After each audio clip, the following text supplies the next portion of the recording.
Hello दोस्तों, नमस्कार। मैं आपकी सुनैना मौर्य स्वागत करती हूँ अपने यूट्यूब चैनल पर। आप लोगों के बीच बहुत ही प्यारा एक कजरी गीत लेकर आई हूँ और उसमें नई बहू आई हैं। एक नई बहू आती हैं अपने ससुराल में जब, तो अपने पति से वो क्या कह रही हैं आप लोग कजरी गीत के माध्यम से सुनिए और फुल आवाज़ करके सुनिएगा। बहुत ही अच्छा है, कजरी गीत है, बहुत ही सुंदर है। आप लोग सुनेंगे तो बहुत अच्छा लगेगा। अगर ये हमारा कजरी गीत आप लोगों को पसंद आएगी तो लाइक करिएगा, सब्सक्राइब करिएगा, शेयर करिएगा और एक छोटा सा कमेंट ज़रूर हमें दीजिएगा। चलिए देर ना करते हुए मैं सुनाती हूँ आप लोगों को कजरी। हंसी के बोला मोर सजनवा, तनि मन मोर कहनवाना। हंसी के बोला मोर सजनवा, तनि मन मोर कहनवाना। तनि मन मोर कहनवाना, तनि मन मोर कहनवाना। हंसी के बोला मोर सजनवा, तनि मन मोर कहनवाना। हंसी के बोला मोर सजनवा, तनि मन मोर कहनवाना।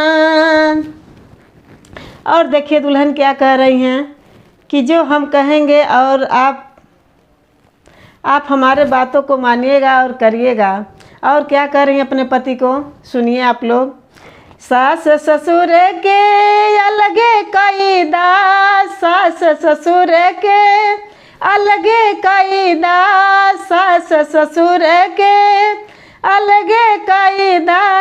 माना मोर कहनवाना, सास ससुर के अलगे कायदा, सास ससुर के अलगे कायदा। माना मोर कहनवाना, देवर से कहिदा पानी भरी लावे, आप प्रभु माजा बरतनवाना। देवर से कहिदा पानी भरी लावे, आप प्रभु माजा बरतनवाना। हंसी के बोला मोर सजनवा, तनि मन मोर कहनवाना। हंसी के बोला मोर सजनवा, तनि मन मोर कहनवाना। तनि मन मोर कहनवाना। अब देखिए दुल्हन का कह रही हैं, सास ससुर के अलगे अब कायदा, माना मोर कहनवा। उसके बाद क्या कह रही हैं सुनिए आप लोग। काम बूत कुछ हु न करब, काम बूत कुछ हु न करब, काम बूत कुछ हु न करब। बैठी रहब आंगनवाना, बैठी रहब आंगनवाना। हाथ गोड़ दोनों जुनि मलब, हाथ गोड़ दोनों जुनि मलब, हाथ गोड़ दोनों जुनि मलब।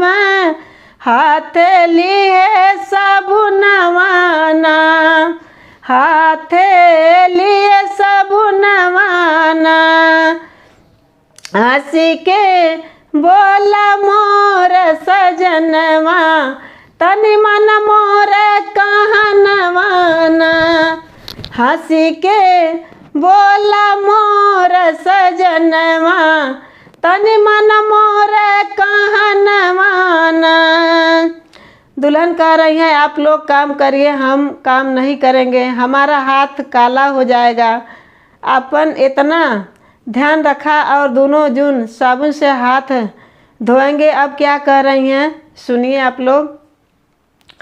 कोट पैंट जा किट बनवाई दा, कोट पैंट जा किट बनवाई दा, कोट पैंट जा किट बनवाई दा, सुंदर लागे बदनवाना, सुंदर लागे बदनवाना, हमका घुमाई दा पिया सिवनवा, तन मन मोर कहनवाना, हमका घुमाई दा सिवनवा, तन मन मोर कहनवाना, हमका घुमाई दा पिया हो सिवनवा, तन मन मोर कहनवाना,